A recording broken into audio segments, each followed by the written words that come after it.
Bonjour à tous. J'ai le plaisir de vous présenter 3 ergonomes. Je vais dire quelques mots rapidement sur leur parcours avant de leur laisser la parole dans le cadre de cet atelier Jeunes pratiques en réflexion.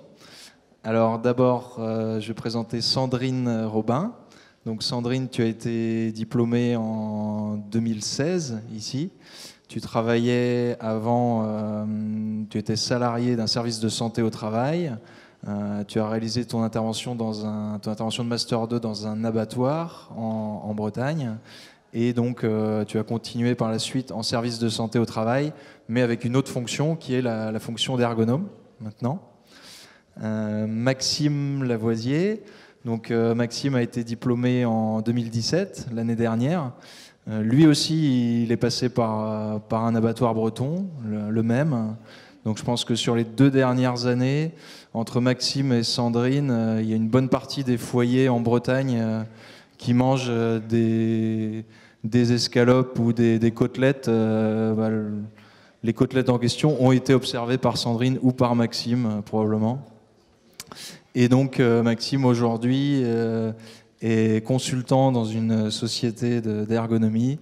Il souhaitait diversifier son activité et se rapprocher de sa Picardie natale. Sa première affectation, son employeur souhaitant prendre en compte ses désirs, a été d'aller travailler dans la région de Brest, dans un abattoir. Voilà. Et enfin, Philippe Talbot. Donc Philippe Talbot aussi diplômé l'année dernière, en 2017, et qui occupait avant les fonctions d'animateur sécurité dans une société de la région, et qui est intervenu en Master 2 au service des espaces verts de Nantes Métropole, dans le cadre d'une intervention à la production de fleurs.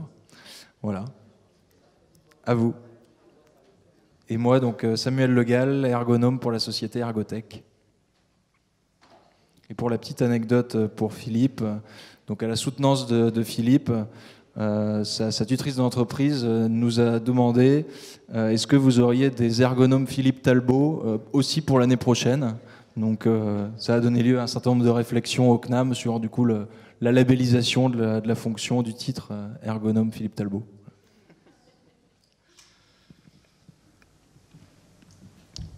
Merci Samuel. Donc du coup c'est à moi qui revient l'honneur de commencer cette communication. Alors moi j'avais intitulé ma communication aujourd'hui « Être jeune ergonome interne dans un site industriel en pleine mutation ou l'art du compromis ». Bon, pour la petite histoire, on nous avait demandé de donner rapidement un titre. Je ne suis pas sûr qu'aujourd'hui je l'appellerai de la même manière, mais je l'ai laissé. Et j'en profite du coup pour remercier Aude et Christophe et tout le CNAM Pays de la Loire de m'avoir invité aujourd'hui. Donc là, l'idée, c'est de vous faire part en quelques minutes de l'expérience que j'ai eue en tant qu'interne dans l'abattoir de Josselin, comme expliquait Samuel.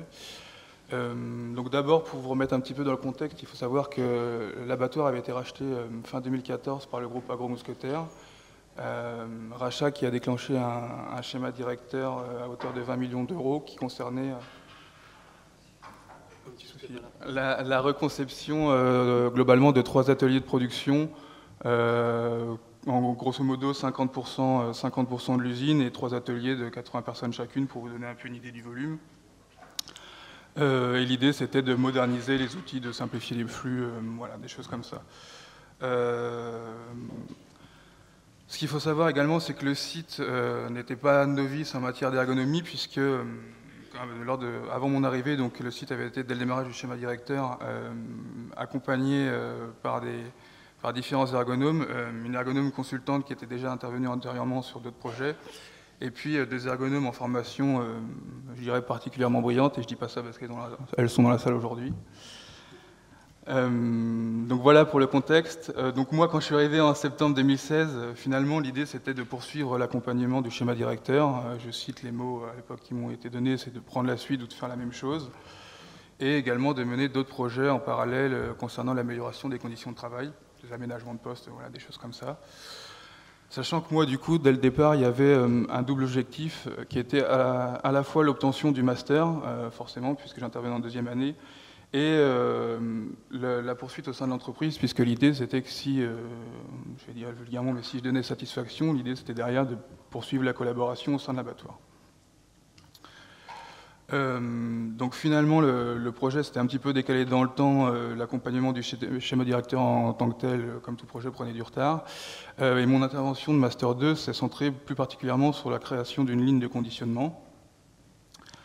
Donc moi la question c'était pour nous en Master 2, l'ergonomie de conception c'est quelque chose de nouveau, donc de quelle manière accompagner l'entreprise tout en découvrant l'ergonomie de conception. Donc l'idée c'était à la fois de comprendre ce qui avait donné satisfaction du travail des ergonomes précédents pour s'en inspirer, et puis finalement de trouver une méthodologie qui serait propre, adaptée à la demande et au contexte. Donc voilà globalement le schéma de l'intervention de manière générale, en tout cas quand il avait été vendu pendant la proposition d'intervention. Globalement, il était tiré du schéma de l'ergonomie de conception de Flore Barcellini, Laurent Van Belleghem et Daniel Lou, un petit peu remodelé, avec l'analyse des situations existantes, des situations de référence, et puis éprouver avec les constructions des nouvelles situations de travail. Très rapidement. Alors, je ne vais pas détailler l'intervention en tant que telle, mais quand même un point majeur, des révélations concernant l'analyse des situations de référence et finalement durant les phases de transformation. Moi, dans mon cas, en fait, j'avais d'abord analysé tout l'existant. C'est bien, hein, ça donne beaucoup de choses, mais finalement, il y avait un plan qui était prévu en fait au démarrage du projet et voilà des idées, des données déjà qui existaient, et j'étais incapable, avec l'existant, de me prononcer clairement sur le projet. Donc là, l'idée, c'était de trouver des situations de référence au sein de l'entreprise pour pouvoir faire le pronostic du projet et à quel point on retrouvait l'existant qui fonctionnait bien dans ce projet-là. Et comment je m'en suis sorti, en fait, c'est par la mise en place de simulations à échelle 1 qui m'ont à la fois servi pour faire la situation de référence et après, une fois analyse des repères de conception qu'il faudrait retrouver, modification des déterminants, qui a été assez révélateur et qui ont permis de faire bouger pas mal de choses dans le projet. Des transformations réelles qui étaient facilitées par la présence d'acteurs décideurs lors des simulations. Alors pas la première fois, mais finalement, l'écho que ça avait donné par le responsable d'atelier des opérateurs, c'était qu'il y avait un intérêt à aller voir directement sur le terrain. Et finalement, c'est ce qui avait bien fonctionné. Et puis l'appropriation de l'activité future par les opérateurs, puisque c'est les opérateurs qui étaient concernés par la future ligne, qui ont participé à chaque simulation, donc ça leur permettait finalement de prendre conscience réellement de ce que serait leur activité de demain. Un point d'attention quand même cependant, et qui s'explique par le contexte du projet, c'était que le diagnostic de l'existant et du projet mettait en lumière des points majeurs qui seraient sinon dégradés, au moins pas améliorés par le projet. Et malgré ce diagnostic-là, finalement, quelque chose qui a été frustrant pour moi, c'est qu'il n'y a pas eu de modification réelle. Ça m'a aussi questionné, ça, mais enfin, on avait vu durant les cours que, après, le rôle de l'ergonome, c'est d'informer les décideurs. C'est le décideur de l'entreprise qui choisit et du coup qui valide en âme et conscience. Mais nous, notre rôle, c'est de ne pas cacher les choses et voilà, qu'il soit au courant. Après, ça lui appartient d'aller ou non lâcher. J'ai eu la chance aussi du coup d'assister à la phase de mise en place de la ligne après la construction et du coup de pouvoir faire une propre évaluation de mon travail. Alors des choses qui fonctionnaient bien, je mets volontairement les loupés, mais j'aurais pu commencer par les choses qui fonctionnaient bien. Des loupés, à la fois donc, ce qui était identifié mais pas pris en compte, ce que je vous ai dit précédemment. Mais également sur des points qu'avait identifiés finalement qui sont passés à la trappe au moment de la mise en place. Là pour moi c'était plutôt des questionnements sur le travail avec les fournisseurs, une multiplicité des acteurs qui n'a pas facilité les transmissions d'informations, et puis une question sur l'approfondissement des livrables finalement qu'on transmet, et la nécessité de s'assurer de la compréhension par chaque acteur de différents éléments. Quelques loupés qui finalement sont restés assez longtemps, puisque ce qu'il faut savoir, c'est que les différents du projet du schéma directeur, il y avait des choses qui se mettaient en place pendant que d'autres étaient encore en la conception. Et globalement, on va dire que les 50 premiers % du projet ont été installés en même temps que la ligne en question, ce qui faisait que les services de maintenance et les fournisseurs étaient assez sollicité déjà par la mise en place du premier atelier et du coup avait peu de disponibilité finalement pour améliorer les choses à côté. Sachant qu'il n'y a pas eu une journée d'arrêt de production en même temps que la mise en place des ateliers, donc ce qui sollicitait forcément beaucoup de monde. Moi, ce que j'en ressors quand même, c'est qu'il faut jamais lâcher, dans le sens où on croit que parce qu'une réunion s'est bien passée, à la fin tout le monde a dit ok, on est d'accord, on va vers ce point-là. Finalement, en fait, il faut s'assurer derrière que tout le monde a bien compris, et c'est pas parce qu'on hoche la tête que derrière on a finalement tout compris. Là, rapidement, sur le temps qui s'est passé entre la fin de cette intervention-là, qui a été finalement un socle important sur la suite, et puis jusqu'à il y a quelques semaines, au moment de mon départ, c'est des points sur finalement que l'objectif initial, qui était d'assurer la poursuite de la collaboration, pour moi, passait par gagner la confiance des acteurs, ce qui était un objectif réussi. Puisqu'au fur et à mesure de l'avancée de ma présence dans l'entreprise, les demandes se sont multipliées.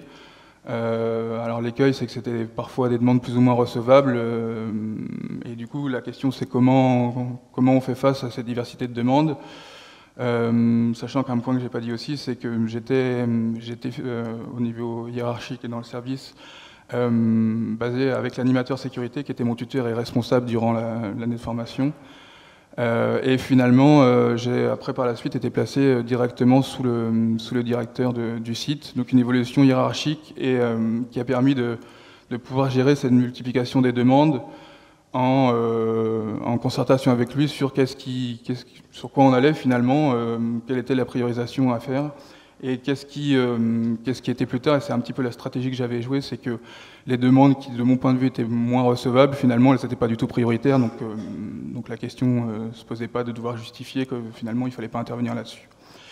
Un autre point sur comment, du coup, faire avancer les sujets conditions de travail dans un contexte d'hypersollicitation permanente d'acteurs stratégiques. C'est que finalement, tous les points entre mise en place et hors schéma directeur, tous les points amélioration des conditions de travail, ils étaient pilotés par moi-même de A à Z.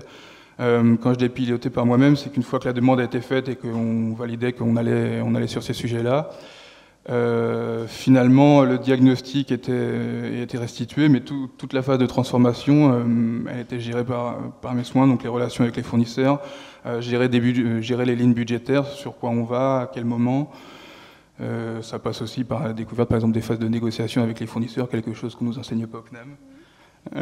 Enfin voilà, des choses comme ça qu'il faut avoir conscience que finalement, en tout cas moi, pour mon expérience, on va nous le demander en interne. Et l'autre point sur comment avancer, c'est finalement prendre soin de ses interlocuteurs. C'était limiter les réunions, simplifier au maximum les livrables pour aller à l'essentiel. Avec le recul, la question que je me pose, c'est à vouloir simplifier, est-ce qu'on risque pas de passer à côté de tout le travail qu'on a à faire sur transformer les situations de travail, mais aussi transformer les processus de conception au sein de l'entreprise. Et moi, la question que je me posais, c'est à trop simplifier, finalement, je m'éloignais un petit peu de ce double objectif qu'on doit avoir. Donc ça peut être aussi un écueil. Au final, sur le bilan tiré de cette année et demie, c'est des points positifs. Finalement, une fonction métier qui s'est installée dans l'entreprise, et je dirais même, alors c'est pas que grâce à mon intervention, installée au sein du groupe, puisqu'il y a une multiplication des acteurs ergonomes en interne au sein du groupe Agro-Mousquetaires.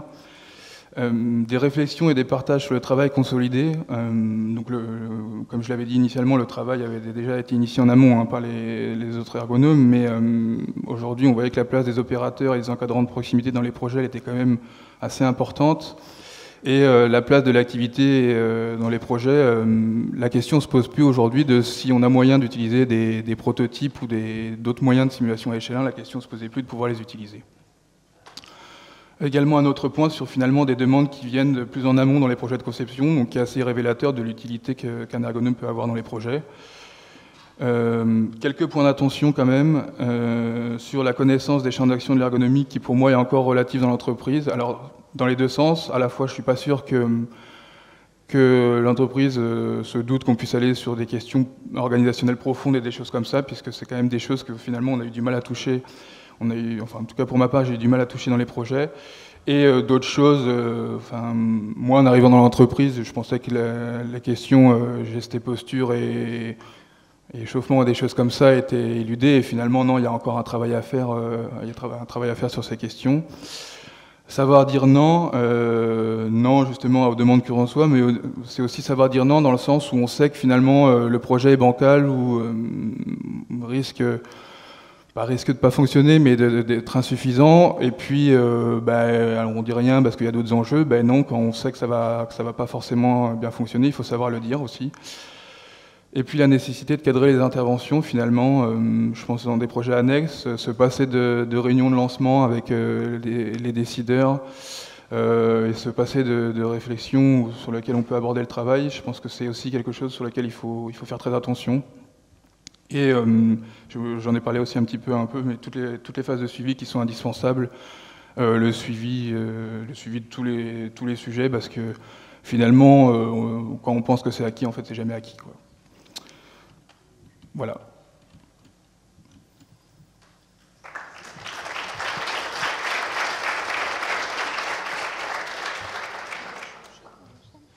Merci Maxime, pendant que Sandrine s'installe.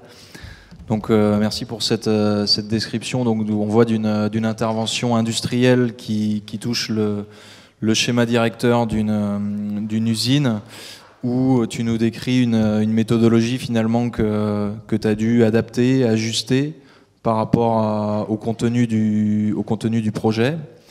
Et tu nous présentes de façon assez humble, on va dire, les résultats que tu considères avoir permis d'obtenir dans ce projet-là, avec des conclusions intéressantes pour ta pratique. Merci.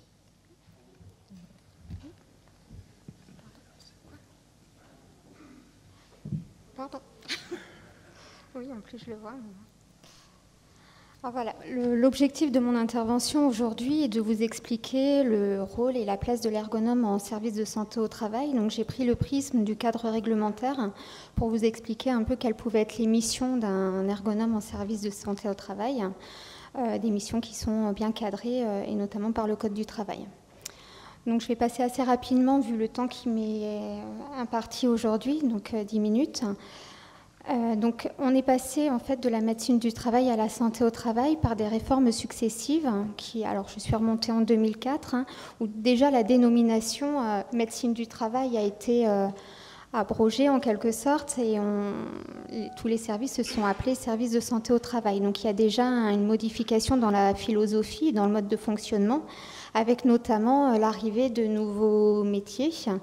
En plus du médecin et de l'assistante médicale. Parce qu'avant, on était sur un schéma plutôt en binôme. Et donc maintenant, on parlait plus d'équipes avec des métiers différents et complémentaires. Ensuite, 2011-2012, ça a vraiment marqué un grand tournant dans l'organisation des services, ne serait-ce que par la gouvernance, la création de commissions, donc une grosse structuration, une définition des missions des services de santé au travail dans le Code du travail, donc 4 missions principales que j'aborderai un petit peu plus tard, et puis également la création d'équipes santé-travail. Donc là, on voit bien une constitution qui dépasse le cadre du binôme. Voilà les 4 grandes parties de ces réformes en 2011-2012 et puis récemment la modernisation de la médecine du travail, voilà, on l'appelle parfois encore comme ça, avec une répartition du suivi médical. Ce n'est plus simplement le médecin du travail qui effectue le suivi médical, mais également des infirmiers santé-travail. Est venue aussi la question de la déclaration d'inaptitude avec l'obligation de fournir à l'employeur une étude de poste ou une étude des conditions de travail. Donc vient la question de qui fait quoi, comment et voilà, est-ce que c'est le rôle de l'ergonome. Ça, c'est une question qui est assez prégnante dans tous les services de santé au travail. J'espère qu'on aura l'occasion d'en discuter un petit peu plus tard. Donc au niveau des missions, je vais les reprendre très brièvement. Donc les missions légales est d'assurer des actions en milieu de travail pour préserver la santé physique et psychique des travailleurs tout au long de leur parcours professionnel. Donc on voit bien que c'est assez flou et pas bien défini sur concrètement ça veut dire quoi. Donc la surveillance de l'état de santé, donc là vraiment plus l'équipe médicale, médecin, infirmiers, des activités de conseil. Donc là, on y met aussi beaucoup de choses. Conseil aux employeurs, aux salariés, aux représentants également. Donc des activités de conseil pour préserver encore une fois la santé physique, éviter les risques professionnels ou en tout cas les diminuer. Mais voilà, ça ne dit pas concrètement ce qu'on a à y faire. Donc c'est pour ça que toutes ces missions en fait sont traduites à un niveau régional ou local. Donc on est tous soumis, en tout cas SST, à un plan régional santé-travail avec des objectifs qui sont donnés, des objectifs eux-mêmes traduits dans un projet de service. Donc chaque SST est tenu de rédiger sur 5 ans un projet de service où il y a en fait des actions et une priorisation des actions qui sont menées. Donc ça reprend en partie les missions qui sont données à un niveau national, mais aussi des actions qui sont vraiment propres aux préoccupations territoriales. Donc sur le bassin rennais, par exemple, on est 4 services de santé au travail. On a un petit territoire sur Rennes, parce qu'à côté de ça, il y a Saint-Malo, le bâtiment et Fougères. Et donc on a un bassin principalement tertiaire. Donc ça veut dire aussi beaucoup sur les typologies de demandes qui peuvent nous arriver. Alors on voit bien donc des missions qui sont cadrées et en même temps des spécificités locales, ce qui amène à dire qu'un ergonome à Rennes pourra mener tel ou tel type de mission, là où l'ergonome, je ne sais pas, dans le fin fond de la Creuse ou je ne sais où, pourra avoir des missions différentes. Donc je ne vais pas faire du cas rennais en fait une généralité et une vérité. Donc concrètement sur la notion de pluridisciplinarité, j'ai repris un schéma en fait qu'on a constitué en interne, donc avec le médecin au centre de l'équipe pluridisciplinaire qui anime et qui coordonne l'équipe. Donc avec en partie le suivi médical assuré par l'infirmier et le médecin, la secrétaire médicale, et à côté en fait d'autres professionnels de santé au travail qui mènent des actions de prévention en entreprise. Donc il y a les infirmiers, les IPRP. Et là, les ergonomes rentrent dans ce cadre-là, IPRP, et les assistants santé au travail. Donc concrètement, maintenant, je vais vous présenter ce que fait l'ergonome à Rennes. Donc, au niveau de la formulation de la demande, il y a plusieurs origines, donc l'entreprise, le médecin ou le CHSCT, mais de toute façon, toutes les demandes sont envoyées en fait regroupées sur le médecin du travail. Donc c'est vraiment un moyen de convergence, un catalyseur, et lui-même va décider si oui ou non il fait appel à une compétence autre du service pour y répondre. Parfois, il ne se fait même pas relais de la demande, c'est selon aussi son histoire avec l'entreprise et voilà, s'il estime que la demande est recevable. Donc tout ne nous arrive pas sur le bureau, bien évidemment. Après, le médecin peut faire appel à un membre, donc infirmier, IPRP ou assistant santé sécurité au travail. Et donc le choix qui s'opère, c'est en fonction de sa propre représentation des métiers également.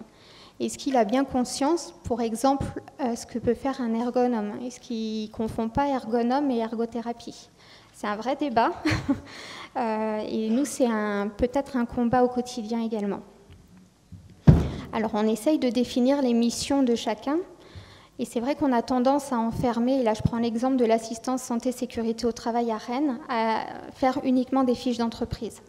Et à mon sens, il manque une passerelle entre les différents métiers sur des niveaux d'intervention, où chacun en fait sa petite histoire de son côté, mais il manque de cohérence et vraiment de collaboration entre les métiers. Donc les rôles et missions au niveau de l'ergonomie. Donc on recentre plus particulièrement sur ce que peut faire un ergonome en service de santé au travail. Donc par rapport au code du travail, donc l'IPRP, donc ergonome là, assure dorénavant des missions de diagnostic, conseil, accompagnement, appui et communique les résultats de ses études au médecin du travail. Donc là on remet bien une couche, entre guillemets, sur le fait que le médecin est le dispositif central. Et que même les résultats et les écrits doivent transiter par le médecin du travail pour validation, ce qui est le cas à Rennes, ce qui n'est peut-être pas le cas ailleurs. Mais il a un droit de regard et du coup, ça amène parfois des points de discussion sur les pratiques. Donc à Rennes, on a 4 champs d'intervention principaux, bien entendu le maintien dans l'emploi, avec des missions de diagnostic et de recherche de solutions. On est encore là-dessus, sur des recherches techniques de compensation du handicap Et donc l'aspect compétence et comment fait une personne en situation de handicap pour mener son travail, quelles sont les stratégies, etc. On essaye de les développer, mais c'est bien souvent en fait qu'un médecin vient nous voir en disant j'ai une personne qui a une épicondylite, est-ce qu'une souris verticale convient? C'est une réalité, donc on essaye d'en faire autre chose et c'est pas tous les jours facile. À côté de ça, on essaye de développer des projets collectifs d'accompagnement de l'entreprise dans tous les projets de conception, de transformation des situations de travail. Donc on peut leur apporter une aide méthodologique parce que parfois l'entreprise n'a même pas de connaissances dans la conduite de projet, notamment pour les PME, qui est aussi notre cœur de cible à Rennes. On peut élaborer des diagnostics de certaines situations de travail qui ont été jugées problématiques pour les aider justement à y voir plus clair et à voir au final quel est le véritable problème. Et c'est peut-être pas le problème posé à la base. Donc là, on peut leur apporter une aide et on essaye de prioriser les axes de travail avec eux. Donc on essaye vraiment de les lancer sur la voie. Et enfin, vous êtes tous conscients. Je continue quand même. Oui. On mène également des actions de prévention sur les risques professionnels avec des actions de sensibilisation. Donc on n'est pas organisme de formation, d'où la petite nuance sur le terme sensibilisation. Donc deux principales à Rennes, le travail sur écran parce qu'on est un bassin tertiaire avec beaucoup de personnes qui travaillent sur informatique. Et puis une action très récente sur les TMS. Et à côté de ça, on participe au projet de service à travers des groupes de travail et des missions qui nous sont dédiées, fiches actions, etc. Donc si je veux avoir une analyse critique sur l'exercice du métier en service de santé au travail, il faut dire quand même qu'on a une grande liberté dans la méthodologie que nous mettons en place dans nos interventions. On a su créer le lien de confiance avec les médecins quelque part aussi pour bénéficier de cette liberté méthodologique. On a également un confort de travail dans le sens où l'équipe est réunie sur un même secteur et dû au territoire de faible importance en termes de rayons kilométriques. Donc on est tous rassemblés et ça permet le partage de pratiques avec des ergonomes qui sont formés différemment du CNAM aussi, d'origine peut-être plus stapsienne et qui ont une parfaite connaissance du corps humain, du mouvement, etc. et qui peut nous permettre aussi de comprendre pour une personne en situation de handicap ce qui peut jouer. Et donc ça permet l'échange, justement. La diversité des missions, bien sûr, même si on est un bassin tertiaire. Le matin, on peut observer un peintre en industrie, l'après-midi, être dans un bureau auprès d'une plateforme téléphonique. Enfin, c'est très, très varié, donc très riche en expérience, notamment pour les jeunes diplômés. Je pense que c'est une bonne façon de se faire la main aussi sur différents domaines d'activité. Et puis également, on essaye de travailler en réseau avec les partenaires du handicap. Donc là, c'est plutôt intéressant aussi d'échanger là-dessus. Les points négatifs, c'est que, et là, je pense que sur tout mon discours, vous avez peut-être pu le sentir, c'est qu'on a un prisme santé et que la performance d'entreprise, elle est parfois difficilement entendable, en tout cas de la part des médecins, dans le sens où il y a des raccourcis qui sont pris sur performance, productivité, etc. Et que même dans nos écrits, ça peut amener à la discussion, en fait. Donc c'est vraiment faire en sorte de préserver la santé. Alors on sait bien que la performance individuelle peut concourir justement à être en santé dans son travail. Mais voilà, donc ça c'est un discours qu'on essaye de tenir. C'est plutôt récent, l'intégration des nouvelles compétences en service de santé au travail. Et donc il y a encore du chemin à faire dans le domaine. Il y a un gros travail également de reformulation de la demande nécessaire justement pour redéfinir le métier de l'ergonomie et différencier l'ergonomie de l'ergothérapie. On n'est pas là pour faire un bilan fonctionnel ou apprécier ce que la personne peut faire ou pas faire, en fait. Et là, je pense qu'il y a des personnes beaucoup plus compétentes que nous pour le faire. En tout cas, on n'a pas la formation. Et là, je parle pour la formation du CNAM. Sur le module TMS, ça a été très court. Donc, je ne pense pas qu'on ait les compétences. Et je ne sais pas d'ailleurs si c'est notre métier. Le point négatif, c'est qu'aussi on a une pluralité de demandes. On est diligenté par le médecin pour intervenir. À côté de ça, on peut être happé par l'entreprise qui a une demande tout autre. Donc comment on joue sur les deux tableaux sans froisser ni l'un ni l'autre? C'est tout l'art du compromis et de savoir répondre à toutes les demandes en bonne intelligence aussi, et une vraie conduite de projet parfois difficile à mener.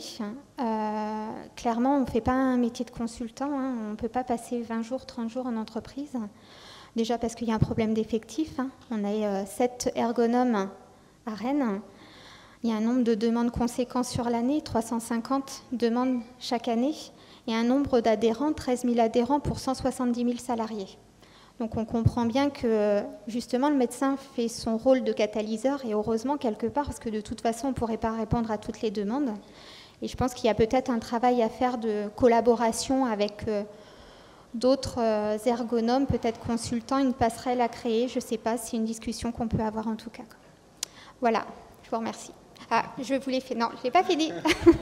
Je voulais également revenir... Alors, on a dit, hein, c'est une succession de réformes et on n'en a pas fini. Hein, on est en pleine réflexion sur la prévention. Et donc, il y a une mission qui est menée actuellement. Le rapport devrait sortir fin mai. Il a été repoussé parce que voilà, tout le monde essaye de mettre sa pierre à l'édifice. Donc, beaucoup de propositions et beaucoup de données à traiter. Mais bon, l'objectif, c'est de faire un état des lieux des enjeux et des acteurs dans la santé au travail. On est nombreux, il y a la CARSAT, il y a les acteurs de proximité des services de santé au travail. Est-ce qu'on va vers une mutualisation? Est-ce qu'on va être attaché à la CARSAT? C'est une vraie discussion aussi. Et comment ça va se jouer, tout ça, en fait, dans la répartition des rôles et missions de chacun. Et donc, voilà. Là, j'en ai terminé. Merci.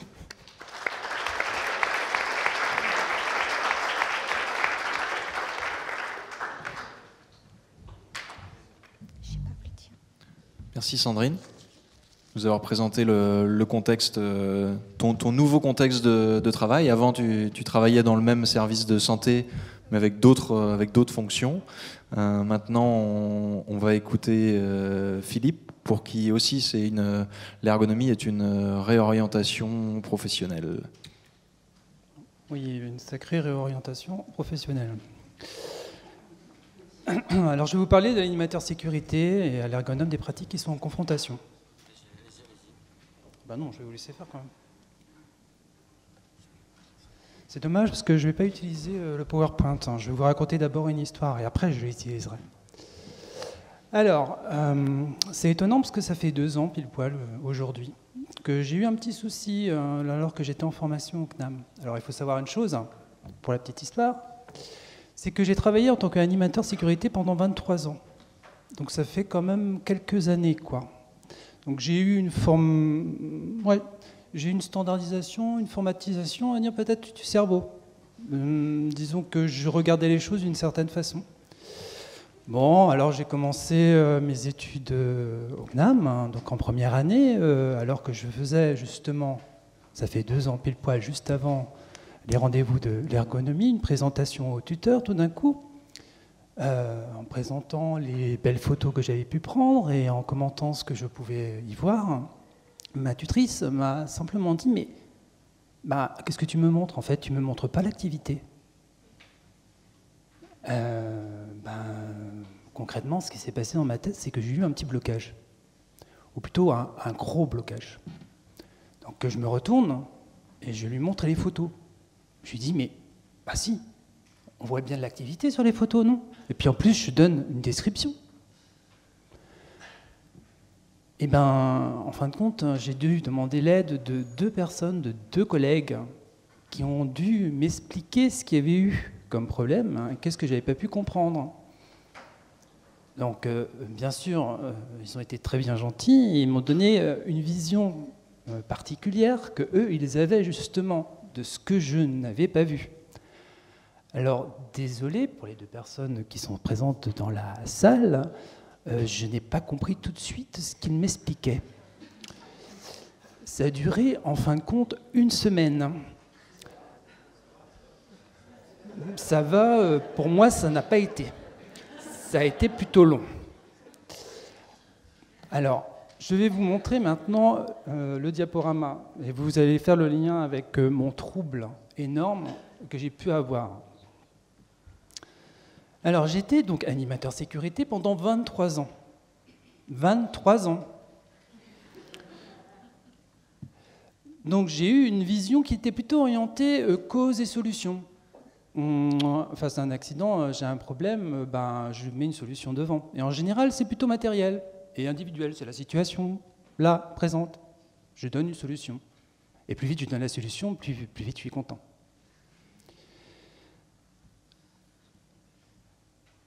Les causes, facteurs humains, on recherche souvent la faute. La faute de l'être humain. Bah, il a bien fait une faute quelque part.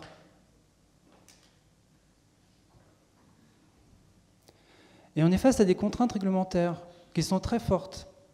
Certificatif, respect des règles.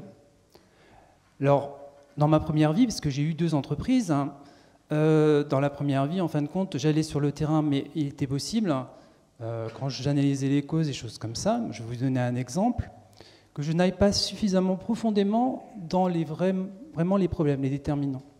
Alors l'exemple que je vais vous donner, c'est une personne qui avait une vocation dans son travail. En fait, ce qu'elle faisait, c'est elle prenait des verres de lunettes et elle les trempait dans des bains de colorants de façon à leur apporter une coloration qui était plutôt orientée rose en partie haute et plutôt jaune en partie basse.